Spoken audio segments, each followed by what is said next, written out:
this video because I really have this thought na you really need this, my dear students, especially my students who were not able to attend our class due to unstable internet connection, and also sa mga student natin na hindi talaga naka-attend ng ating online class. I have the feeling na I need to do this kasi nga I really want to reach all my students, lalo-lalo na sa mga panahon na katulad nito, that we are not having our face-to-face the usual learning process, teaching learning process. So para sa inyo pong lahat ito, and also sa mga students na gusto pang balik-balikan for more clarifications and deepening ang mga naging discussions natin kanina. Okay, and speaking of clarifications, I just would like to inform you that this video will only contain the discussion part. Okay, so hindi ko na ipoprolong pa. Let's start.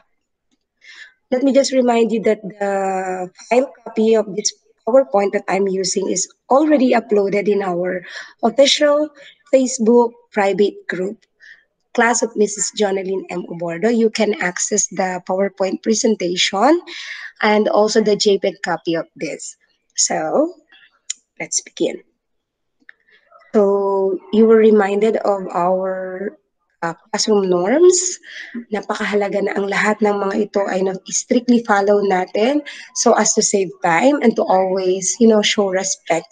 And we should always, we should always put the learning part, diba? Dapat nag-enjoy pa rin tayo kahit na nakakaranas tayo ng pandemya, we are all safe and sound. And of course, isusulong pa rin natin ang quality education. So we all agreed to this. And so let's move on.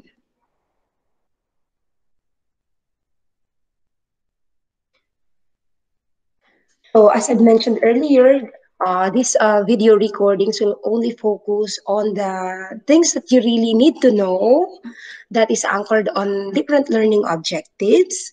Okay, so we're done with the pre-test. Kaninang umaga na nakakatuwa kasi yung marami sa inyo na-appreciate ko na natatandaan pa rin yung mga lessons natin from our previous subjects like PE1 and PE2. Although there are some na talaga hindi na natandaan. But it's normal. That's why we are continuously learning. Nandito ang ma'am para i-guide at i-assist kayo sa lahat ng mga kakailanganin ninyong matutunan. Okay? So lesson 1 is for the topic optimize energy through dance. Okay, you heard it right. Kung tayo ay nag-fitness test or fitness activities during the PE1 and we did some sports on PE2, now dance naman ang focus natin for PE3. Let's go. And a quick reminder, we will have this official reference came from our DepEd Department of Education. This will serve as our official reference. We can also use available resources like books, okay, and do some research on the internet. Pero ito yung module na ipinadala namin sa mga learning kits ninyo. And for my students na nasa malalayong lugar like Cavite, I have students from Caloocan and yung mga Tawid Isla. Okay, I already sent you through our Google Classroom and some links as well, the digital modules na kakailanganin ninyo. So ito na rin yon yung makikita ninyo. Okay, so just to make it clear na iisa lang tayo ng ginagamit na learning material. Okay, let's go. So our lesson number 1 will focus on 4 objectives. We will try to hit the following objectives, learning objectives. And let's start with the first one. Explain how to optimize the energy systems for safe and improved performance. Okay. So hinighlight ko yung isang statement dyan na ang nakalagay ay optimize the energy systems. Okay? So when we say optimizing, we are actually targeting the full potential, the maximum potential ng ating energy systems. And just like what you have mentioned earlier during the pre-test, itong energy systems na to ay na-discuss na during the first and the second PE. And now, babalikan pa rin natin siya and tignan natin kung anong pwedeng gawin itong mga ito sa mga aspeto na meron sa DATS. Okay? Let's continue. Next is explain the role of physical activity assessments in managing one's stress. O, di ba? Lahat tayo stress ngayon. But, my dear students, di ba? It's up to us on how we will manage our stress. What do we mean ba when we say stress, di ba? Stress are pressures. Okay, it can be in a different ways. It can came from environmental factor, social factor. It can be psychological factor, diba? Stress came from everywhere, but we can manage them now, and that is one good thing about this subject because we can use to manage pala positively our stress by engaging into different physical activities, di ba? Exciting yan. So, how you manage your stress and how physical activity or exercise will help you manage your stress, that is the thing that we will hit, okay, on discussing this subject. By the way, when we say physical activity, don't forget that it is different from exercise. We all know that. Physical activity is any bodily movement, while exercise is more structured and planned. So, alam na natin lahat yan. Alright? So, like for example, I can lift a chair kasi I will move that from one place to another. But if I'm going to lift the chair with the plan like uh, 15 counts for every 1 minute, targeting my lower extremities and my upper extremity. Okay, medyo planado na yon, di ba? Like doing that for 3 times a week. That is exercise. And speaking of that, I'm actually explaining to you the third learning objective, which is the FIT goals. Set FIT goals based on training principles to achieve and maintain HRF. Diba? During our pre-test, nabanggit natin yung HRF, which stands for, correct, the health-related fitness. So when we say health-related fitness, we are talking about the body composition, flexibility, muscular strength, muscular endurance, and the cardiorespiratory endurance. So yung mga yon, yung mga components na yon, paano natin siya i-anchor sa gagawin nating training plan or training dito principles by using the FIT goals. What are the FIT goals? F stands for frequency, correct? I stands for intensity, correct? And T stands for time, correct? And the last T stands for the time. So there are different meanings on this, diba? As we discussed this on PE1 and 2, pag sinabi nating frequency, we are talking about the number of times we will perform a certain physical activity or exercise in a week. We also have intensity that we can classify by its moderateness, lightness, and extreme to vigorous intense exercise. We also have to consider on creating training plans, yung mga tinatawag nating T, which stands for time and type, di ba? If we will follow these guidelines or principles, we can achieve or maintain our health-related fitness. Kailangan sila. They are interrelated to each other. And once we were able to, set our fit goals, that's the time now when we do performing our activities or exercises, we can detect our status, okay, barriers, and assess our participation. So that will be our lesson number 4, self-assess health-related fitness status. Kasama na dyan yung mga barriers. O yan ha, yung mga pag-upo ng matagal. Okay, what else? What are the barriers, di ba? Nandiyan din yung mga tinatawag nating lack of confidence, or di ba? Sa lack of time, too much too much mental stress and all. So there are different barriers para magiging actively performing tayo in terms of physical activity, and assess na rin natin ang ating participation into different physical activities and exercise. So these 4 lesson objectives, mamimit natin lahat sila sa magiging lesson natin ngayon. But first, look at this. Wait for a while. Let me have a pen. May I choose a pen? I want a pen na kulay yellow there. And I want to make it a little bigger. Wait lang ha. There. Ayan. Okay. So, hindi ko na siya nagawang yellow. Anyway, let's first start with optimizing the energy. Where do we get our energy, my dear students? Okay, some of you might say, yes, it came from our creator. There's no doubt. But when we say energy, in terms of physical health, we get our energy from, correct, the food we eat. Okay. All the food we eat, okay, lahat yan na ipinapasok natin sa ating katawan, okay, they are being stored in our muscles and releases into three energy system. Alam niyo ba na ang ating katawan ay parang isang makina ng sasakyan, ano? Ay no, rather, parang isang sasakyan. Ang sasakyan may makina. Ang makina naglalabas ng gas, diesel, crudo na magagamit para umandar ito. Just like our body, tayo ay mas high-end pa sa mga makina ng sasakyan. Why? Because we have these three engine, okay, na nag-susupport sa mga energy needs natin. Okay? So these three energy systems ang bibigyan natin ng pansin ngayon. These are the things that you need to know. So, let's start. As mentioned earlier, I told you that when we say energy, we get them from the food we eat. Okay? So this serves as our fuel. Okay?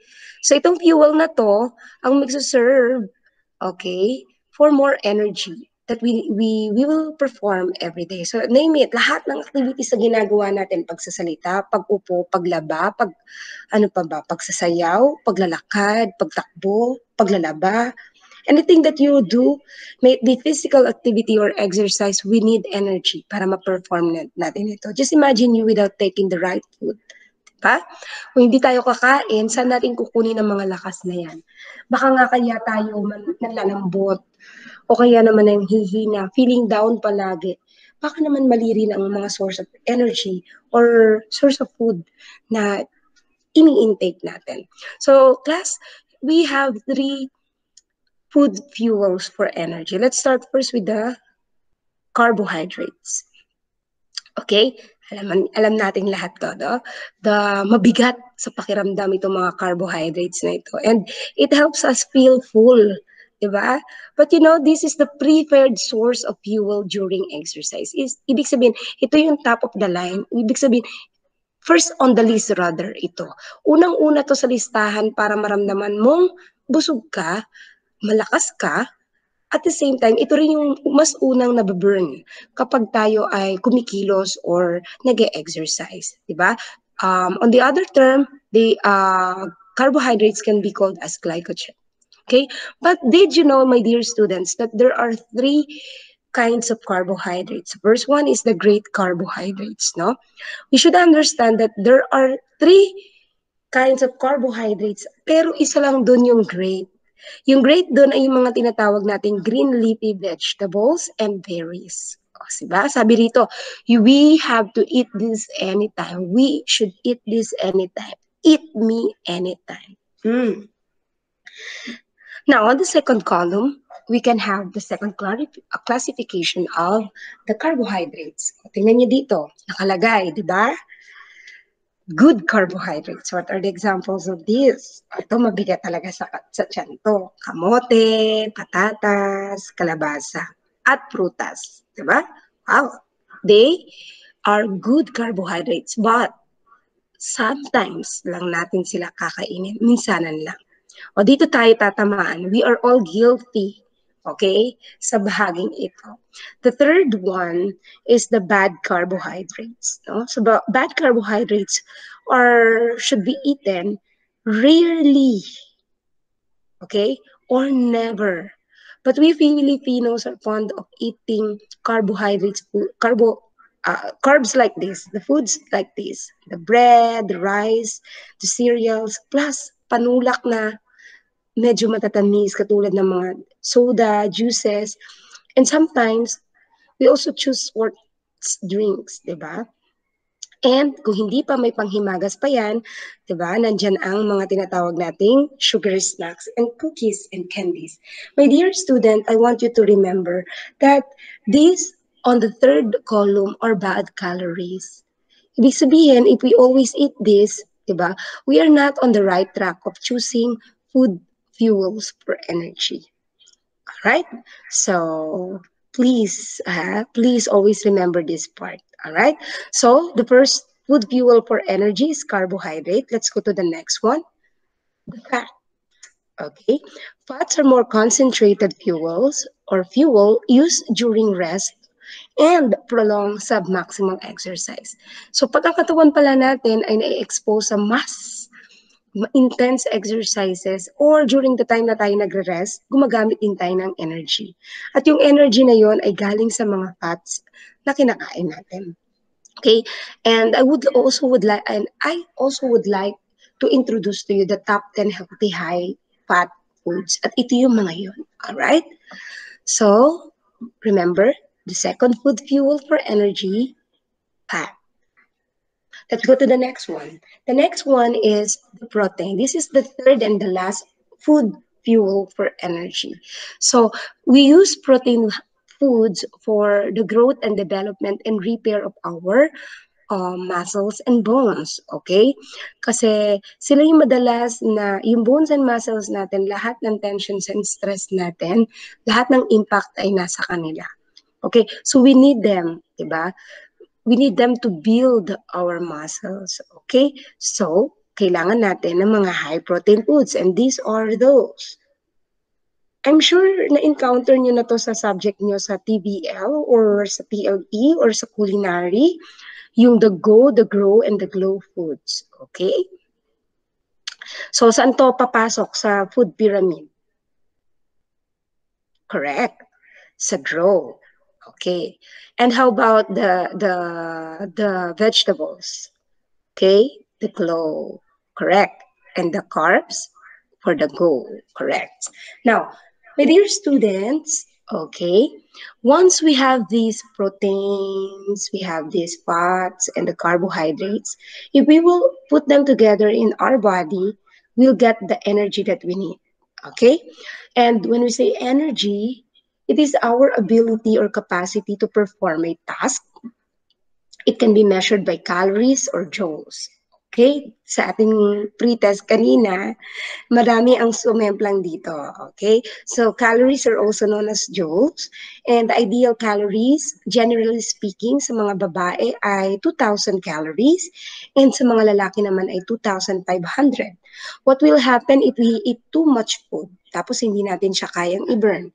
Okay, lahat ng mga food na ini-intake natin at hindi naman natin nababurn kasi hindi tayo kumikilos or we are not actively performing tasks or exercises every day, lahat yan ay magiging taba sa ating mga katawan. So lahat ng sobra nga sabi ay masama. So energy, we need this. Okay? Now that we know where to get our energy, my dear students, dito na papasok kung paano natin sila magagamit. Okay? So please remember that there are 3 energy systems. Sabi ko sa inyo, yung sasakyan may isang makina, di ba? Yung makina na yun ang nagpapagalaw sa sasakyan. Tayo, meron tayong tatlong magkakaibang sistema kung paano mapapagalaw ang ating mga katawan. Okay? So these are the following, the ATP or also known as adenosine triphosphate. Number 2, glycolytic system. And the third one is the oxidative system.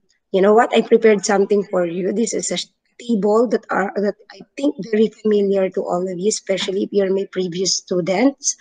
Okay? Ito yung magsasum up sa tatlong yan. Okay? What are the 3 energy systems? Okay? We have first the adenosine triphosphate. Okay?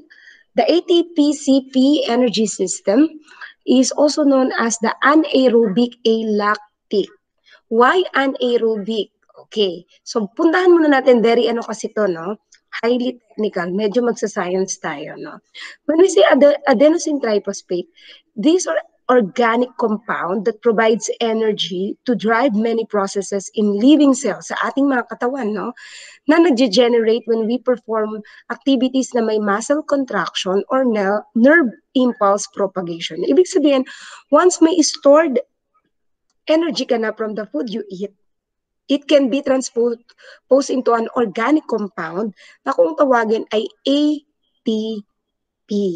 Okay? So, kailan natin nagagamit yung energy system natin na galing kay ATP? Whenever we perform high intensity physical activities, such as activities na naglalast from 15 seconds or less. Now, I want you to think of different activities na naglalast ng 15 seconds or less. Correct. Oh. Tama yan, planking, di ba? Yung unang try mo ng planking, di ba? Akala mo ang haba-haba mo ng beses ginagawa yung, haba-habang minuto mo na ginagawa yung planking, pero 15 seconds pa lang pala. That is considered high kasi it target your body, your core muscle. High kasi napakaiksing oras mo ginawa, ang high ng effect sa'yo, okay? Nag-hold ka ng oxygen mo, hindi ka huminga, okay? And walang production ng lactic acid or burning sensation sa mga muscles o katawan. Okay? So wait lang po, i-charge ko lang yung battery ko. Ng laptop ko rather.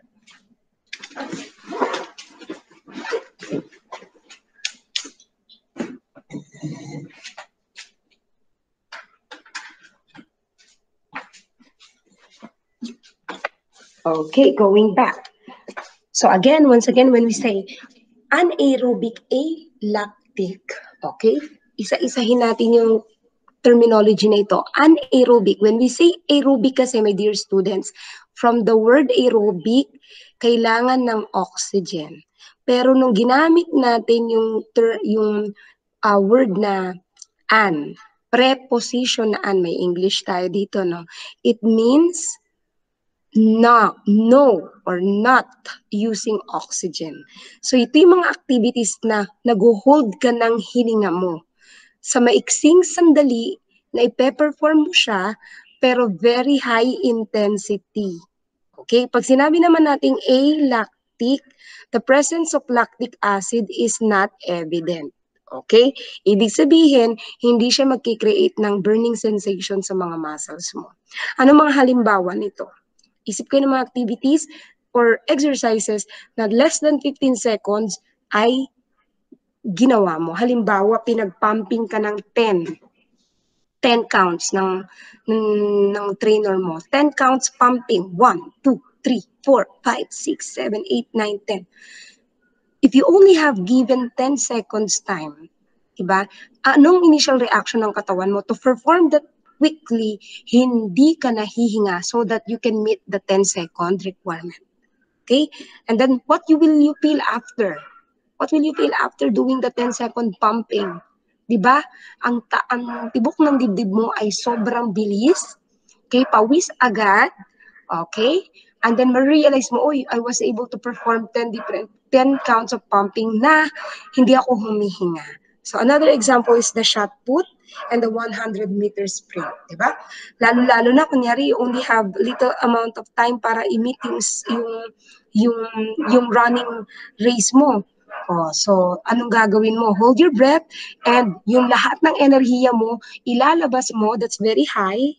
Okay? And then meet the end of the race. All right? Ganun din sa shot put. Just imagine holding a shot put is a field events, okay? Sa track and field events to. Anong ginagawa natin sa shot put? Metal ball, 'di ba? Tapos ito-throw natin siya sa field, 'di ba?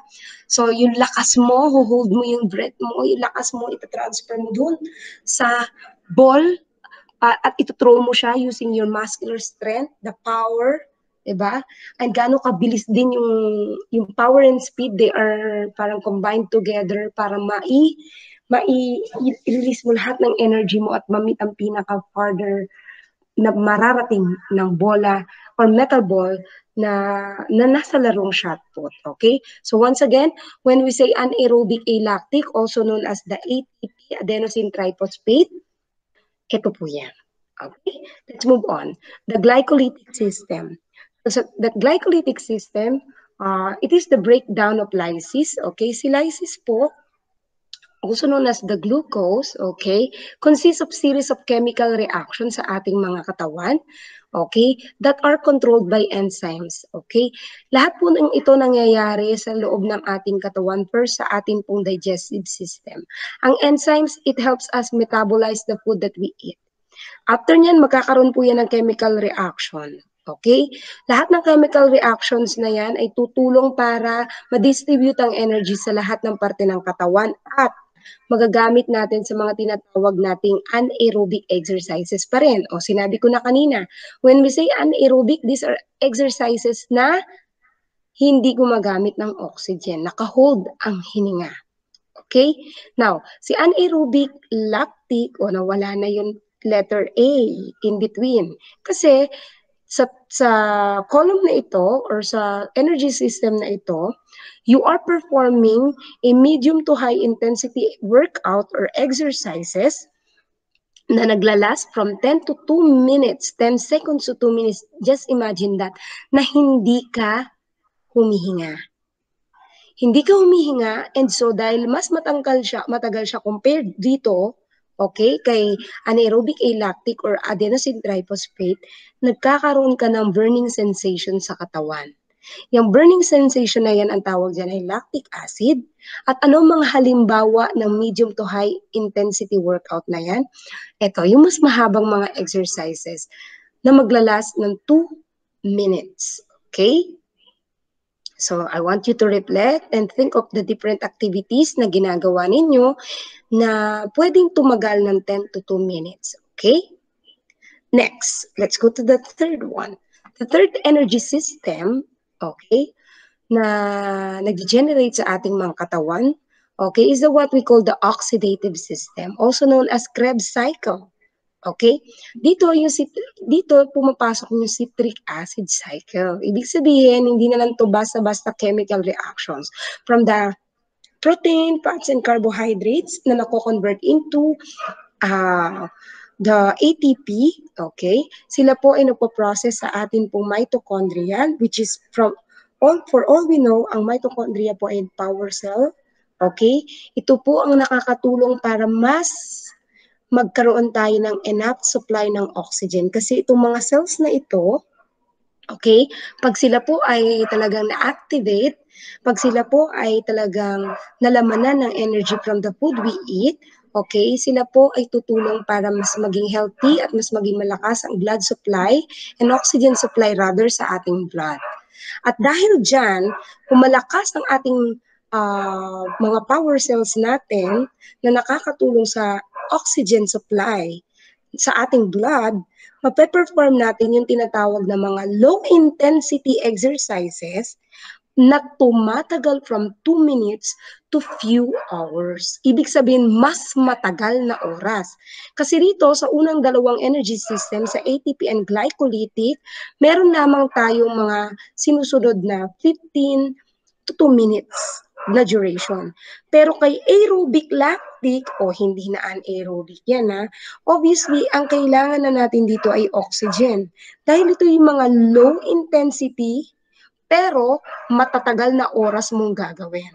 At dahil matagal, hindi naman ganun kalakas ang pag-produce ng lactic acid. At as I mentioned earlier, nagagamit ito ng oxygen. Kailangan ng oxygen sa ating katawan. What are the example of this? Halimbawa, doing Zumba for an hour. Imagine you performing Zumba nang hindi ka humihinga for an hour. What would happen to you? Diba? Running, long distance, diba? Unlimited time ang tinutukoy natin kay aerobic oxidative energy system. Okay? Pero sa dalawang ito, naka-minimum sila from 15 seconds or less or 10 seconds to 2 minutes. Okay po ba yun? Clear po ba yun? Now, ano po yung pwede nating i-reflect sa part na ito? Diba? Imagine you performing different activities at hindi ganun ka-proper ang ating diet. Okay? Halimbawa, pinag-marathon ka na hindi ka trained at hindi rin tama yung mga nutrition inputs mo or intake mo. What would happen to you? Siguro kahit yung mga simpleng workout or mga warm-up exercises na may high intensity ay hindi mo kakayanin. Okay? So this is the right high time also to reflect kung tama pa ba yung pagkain pinipili natin. Because if we choose the wrong food, we can no longer produce energy na ma-generate sa ating mga katawan. Okay? Now, sinabi ko na kanina sa inyo, mga anak, na we also have to put in mind that in performing different physical activities, mahalaga na ina-assess natin ang kakayahan ng mga katawan natin based sa needs ng ating health-related fitness. At mayroong dalawa na pwede tayong pagpilian. Nasabi ko na to kanina, the aerobic versus anaerobic. Sa module ninyo, ito yung what's more that you need to, di ba? What's more in our module? What more I can learn. So dito papasok yung mga yan, okay? Just additional information, as I mentioned earlier, aerobic exercises is any type of cardiovascular, okay, heart and lungs. Okay? These are conditioning exercises na ginagamitan ng energy system na oxidated dahil these are also known as cardio. Siyempre, hihinga ka rito. Ito yung mga exercises na nakakapagpa-increase ng ating heart rate, at ang breathing natin, di ba? Imagine running for an hour, di ba? Pagdating sa dulo ng pagtakbo mo, hinahabol mo na yung hininga mo. Okay? At ito rin yung mga heart rate na, ito rin yung mga exercises na nakaka-increase ng heart rate. But check this out. Look at the benefits of aerobic exercises, di ba?